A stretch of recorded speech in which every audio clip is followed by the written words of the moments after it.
What's going on, guys? Welcome back to the channel. So back home, back in routine, back to the norm. It's kind of how you can look at it. I had an interesting week. So right after I was in Louisiana for competition weekend, a few days later, right back to Louisiana celebrating my uncle's 50th birthday. Spending time with family. So a lot of time in Louisiana in the last week, a little over a week and a half, I guess you could say. But we're back. We're back in routine. It's time for the weekly rotation, and had a interesting rotation of fragrances. Some favorites, a classic. I swear this thing is a classic. I'll argue with anybody about it. And some newer stuff to the collection.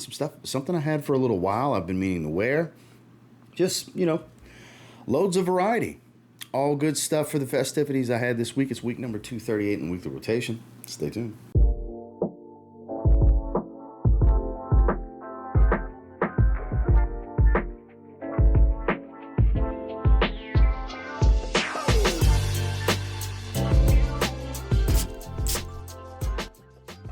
Starting off on Sunday is my favorite fragrance. It's my channel favorite. Currently, it's my favorite release of the year. It's the fragrance I keep going to over and over. It's in the weekly rotation at least once a week. Every week, award during the day, award in the evening. It's Zaharoff Signature Seraphim Blue, and as per usual, the dent continues to drop. It's just my jam. What can I say? I vibe with this scent profile. Wintergreen fresh, nice and aromatic, minty, a little soft and powdery. There's some creamy tropical sea breeze type of feel to it. And there's some sweetness, a little touch of powder from the iris, things like that, musk. It's good stuff. Lasts a long time on my skin. It's not overwhelmingly strong. It's just right. It hits that sweet spot for me for what I like in performance, versatility. This is grown man blue right here. This isn't designer Macy's counter type of blue. Because I've had people since it came out be like, I wouldn't consider that blue. Well, because you're looking at designer blues. This is not typical stuff. If you're familiar with the house, this is kind of the blue you should have expected for the most part. Maybe not exactly this profile, but yeah, it's definitely a blue. It's just not a YSL blue, a Bleu de Chanel blue, that kind of blue. It ain't that. I would encourage you getting a sample because it might not be for you. But then again, it might end up being your favorite fragrance. On Sunday, Zaharoff Signature Seraphim Blue. Moving into Monday, it was nice to revisit this one. Definitely not for everyone because it leans very feminine. It's very floral. If you like fragrances like Mancera Sicily, you might like Isola Sol from Roja Parfums, their newest release. Very much a tropical yellow and white floral type of fragrance. Tropical fruits, peach, things like that. Lang-a-lang, tuberose, jasmine. It's a creamy white floral that offers some freshness, a lot of powder. Quite strong.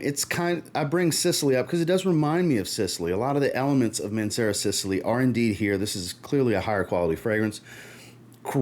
Just crazy performer, just like Sicily is, but there's more depth here. There's more nuance. There's more notes. You'll get more out of it. Of course, it is much more expensive as well. So definitely keep that in mind. If you want a more stripped down, still like phenomenal fragrance, but stripped down take on this profile, check out Sicily. Sicily in itself is a masterpiece as far as like yellow floral tropical fragrances, like in its own little floral category for summer. This falls similarly to it, but a little bit more going on. I actually didn't wear anything out the shower, but it was nice to rock this one.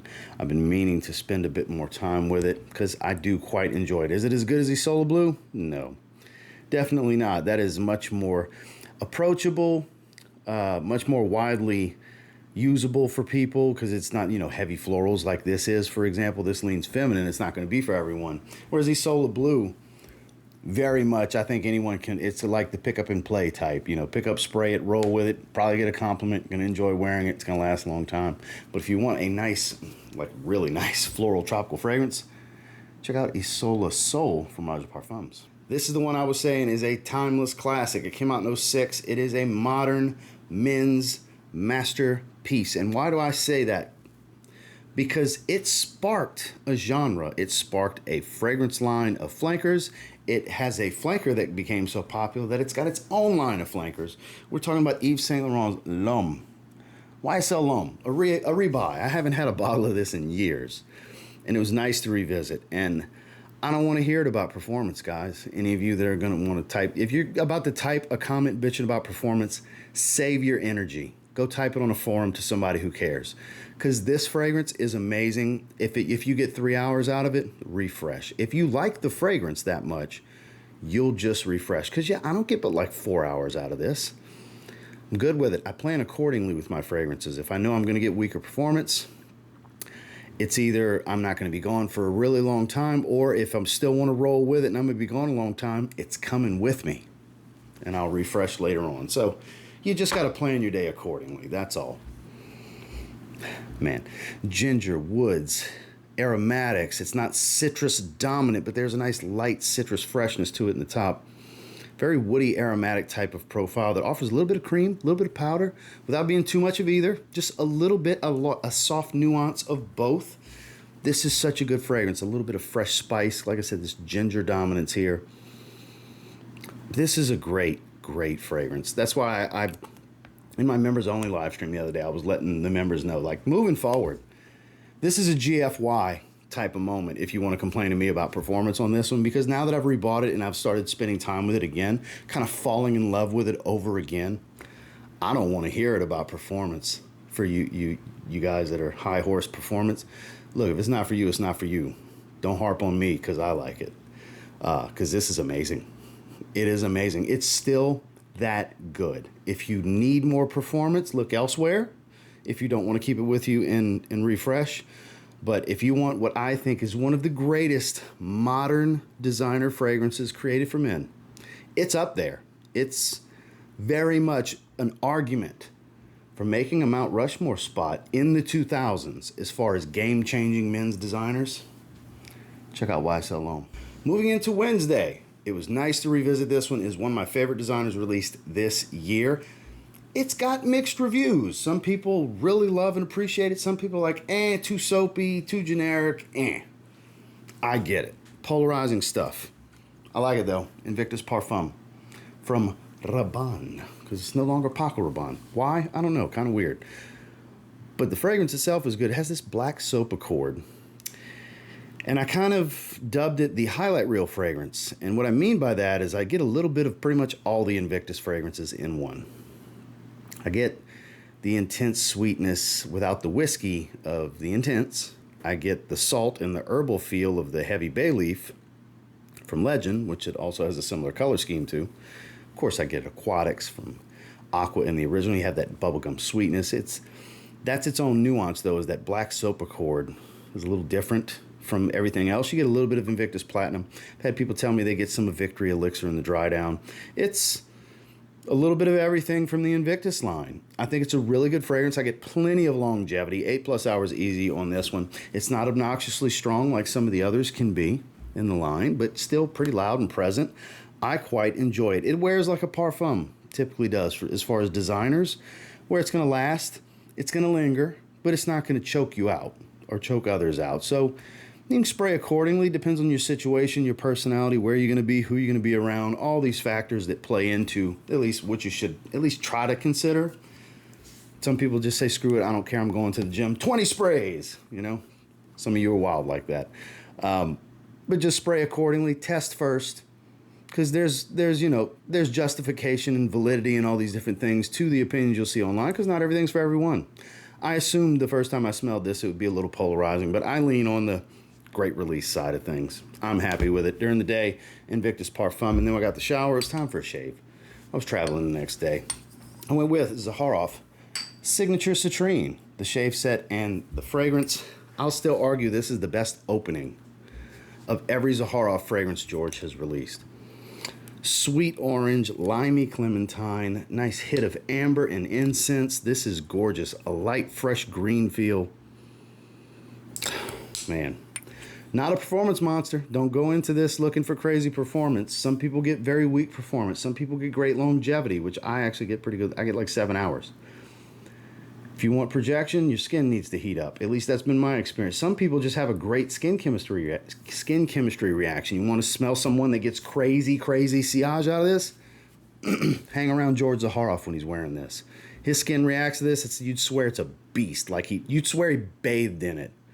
It's so strong coming off of his skin, like 5 or 6 sprays. So, skin chemistry. It's a real thing. It can be an issue. It could be a blessing or a curse, depending on the fragrance in your situation. But it's always nice to wear this one. 'Tis the season as it's summertime, out the shower. signature Citrine. Moving into Thursday, this is one that I've had for a little while that I just had not really been spending a lot of time with. This one, very much a fresh, watery, floral, soft and powdery, sweet type of fragrance. You got a lot of citruses in the top. It very much gives a beachy feel, kind of without having a bunch of sunscreen, and it's just mega aquatic. This is Montale's Aqua Palma. You'll see mixed reviews on this one as well. At least that's what's been brought to my attention. Shout out to Kara. She had mentioned that in a comment on my Scent of the Day post, that there's some mixed emotions on the forums. That's with a lot of fragrances. It's just some people love things, some people are underwhelmed by things. And kind of 50-50 from what I'm told with this one. But me personally, I like the uniqueness of it because it doesn't remind me of a specific fragrance, but it reminds me of a specific genre and setting. Like I said, very beachy, very outdoors, vacation. It's not suffocatingly thick and strong, but it has the typical longevity you would expect from one of Pierre Montale's creations. It's got great longevity, 9-10 hours easy. You can spray accordingly. You can spray this one a little bit more because it's not choke you out type of projection, but you know, still be mindful. 10-15 sprays is too much of this one. 5 to 7 sprays, plenty people will smell you. That moderate range, this one really suits it, at least on my skin, in the way I perceive it with my nose.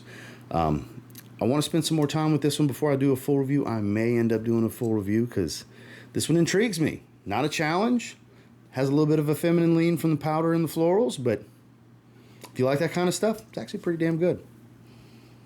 Aqua Palma. And then when I got the shower.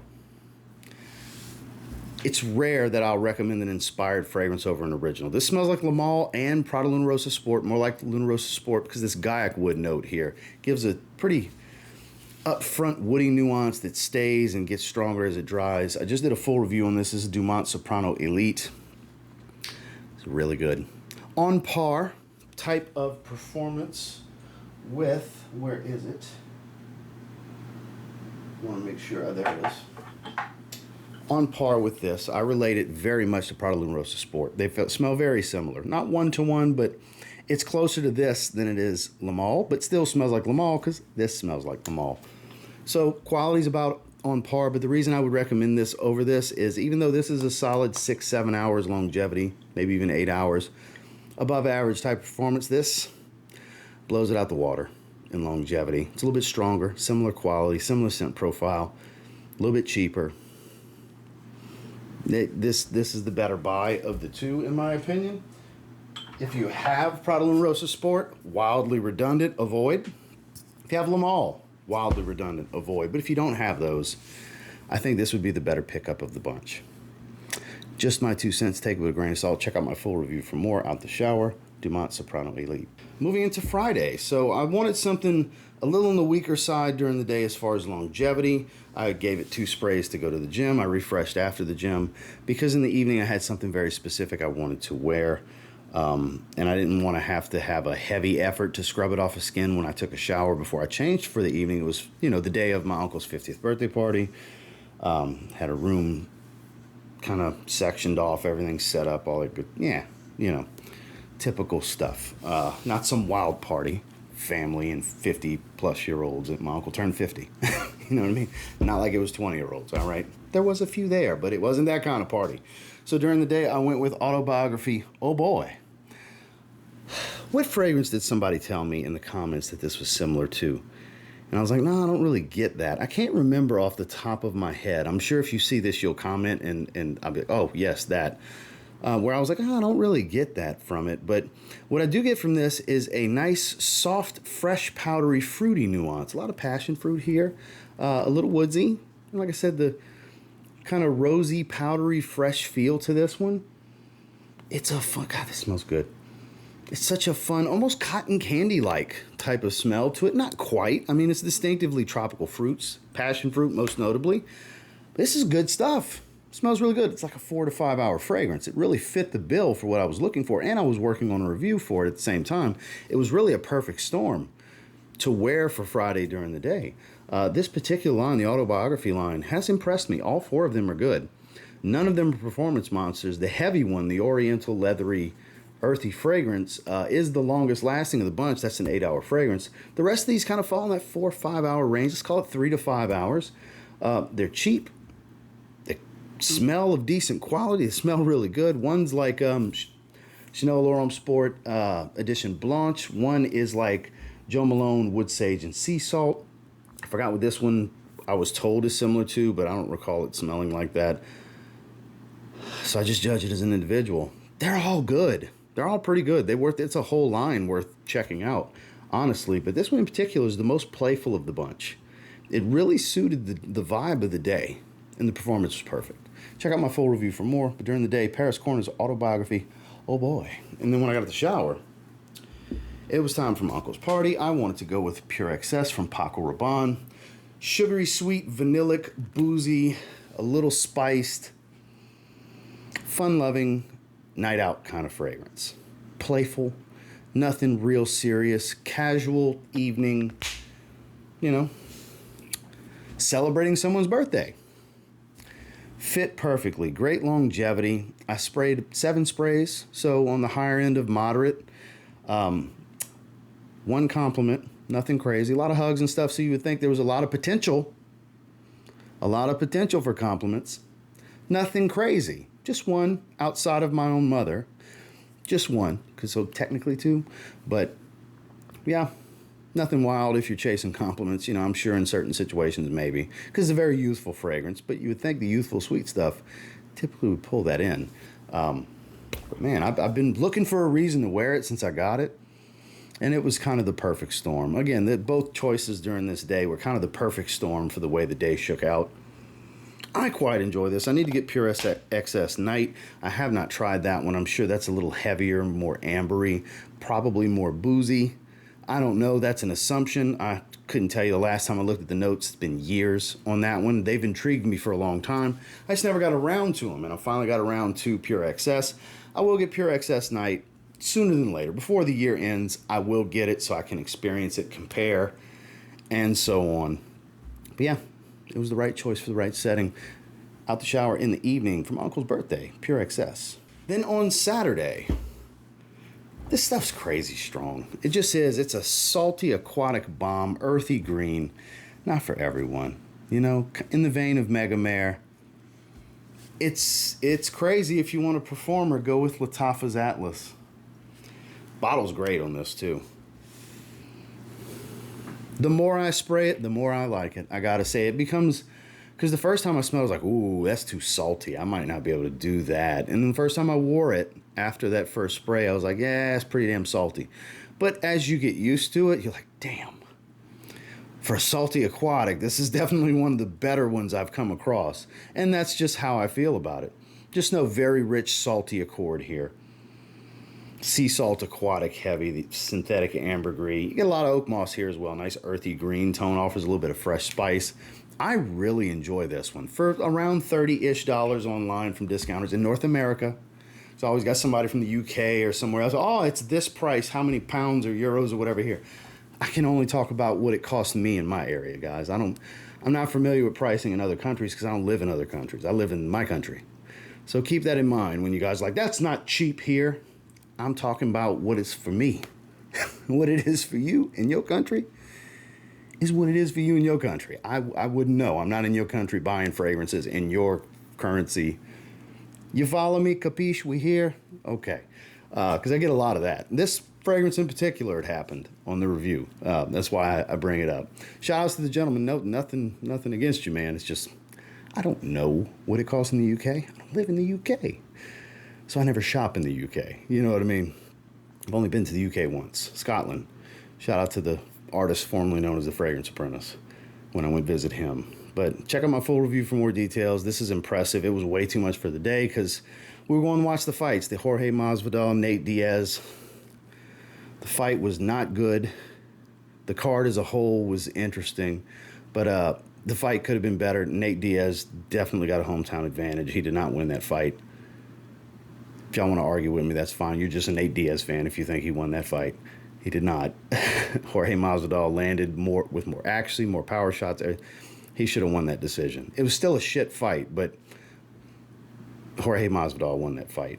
But for that fight, I went with Borouj Silage, which I just put out a full review. I actually wore it again on Sunday, which that'll be in next week's rotation. I wore it again the following day. This is basically a nice twist on Angel Share. This is more fresh and powdery. You still get the booze and the cinnamon and all the things that smell like Angel Share, but it's a fresher, more summer-oriented take. God, this is so good. I'm tempted to wear the damn thing again. There's something else I want to wear today, but smelling it makes me want to wear it again. I'm telling you, the Borouj line, Borouj, however you want to say it, I'm assuming I'm saying right, from Dumont, this is their best stuff. I still have the Lamazat Oud, or however you say it. I still got that one left to bust open and check out, but so far, all of them have been the best Dumont fragrances I've tested as far as quality, matching performance, and familiar profiles, but with their own twist to kind of make them their own thing, to not be clones. They're just kind of inspired with twist. I love that. I'm here for that. And this is amazing. God, this is so good. Great performance. Check out my full review for more details. But this is basically a fresh, much more powdery take on Angel Share. It's nuanced a bit differently. It's just fresher. It's something you can totally get away with in humidity. It felt like 104 when I wore this, was the feels like temperature, because humidity's so high in home Louisiana. It was fine. Because I had sprayed this a few hours before the sun went down, and we were outdoors and hanging out in the backyard. We had a chicken spaghetti. Shout out to Brandon Hicks. Cooked a beautiful, amazing chicken spaghetti. First time I had chicken spaghetti. Normally a ground meat sausage kind of guy in my spaghettis. Had a good time. It was great to hang with the boys. We had a great night. Had a great fragrance. Nobody gave me a compliment because they didn't give a shit. But yeah, this is good stuff. I would highly encourage checking out this line as a whole. But if you want a fresh twist on Angel Share, check out Silage. Well, that was this week's rotation. And until next time, do me a real quick favor. Go ahead and like, comment, subscribe, because I do appreciate all the feedback, and I love hearing from you guys. What'd you guys wear this week? Definitely let me know down below. Kind of a all over the place kind of week. A lot of fresh stuff for the most part. Outside of Pure XS, everything's very summer oriented. I mean, the Dumont Soprano Elite, maybe not the best summer fragrance, but it's totally fine. It's not like it was heavy or super sweet or anything like that. Like everything else really worked for the season. We're right in the heart of summertime weather here. It's July at the recording of this. It's July 8th, I think, today. Yeah, Monday, July 8th. Hell of a rotation, in my opinion. Hope you enjoyed the video. Make sure to like, comment, subscribe before you leave. Drop your last week's rotation down below. And I'll catch you guys in the next one. Have a good one.